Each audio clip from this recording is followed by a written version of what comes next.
কখনো আমরা কোনো হাটে যাই, কোনো বিশেষ বস্তু কেনার থাকে, ওখানে যাই, গিয়ে অন্য কারোর কথা শুনে অন্য কোনো বস্তু কিনে নিয়ে আসি, অদরকারি জিনিস কিনে ফেলি। তারপর ভাবি যে আমরা এরকম কেন করলাম, এটা আমরা ভুল করলাম, আমার এটা করা উচিত হয়নি, আদি ইত্যাদি।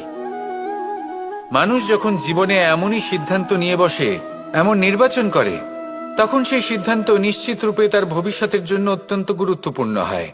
কিন্তু যদি আপনি কোনো অনুচিত চয়ন করে ফেলেন, তাহলে মন খারাপ করবেন না, সেই গ্লানিবোধ নিয়ে কষ্ট পাবেন না, সামনে অগ্রসর হতে থাকুন।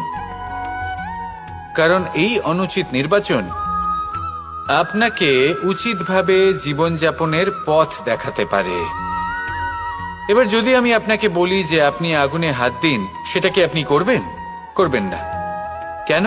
কারণ জীবনে কোনো না কোনো দিন আপনি একটা ভুল নির্বাচন করে আগুনে হাত দিয়েছিলেন, তারপরে আপনি শিক্ষা পেয়েছিলেন যে আমি জীবনে আর কোনোদিন আগুনে আর কিছুতেই হাত দেব না। এই জীবনও ঠিক সেরকমই। জীবনের সেই সব অধ্যায়, সেই সব সময় যা ব্যর্থ হয়েছে, সেটা নিয়ে ভেবে সময় নষ্ট করবেন না।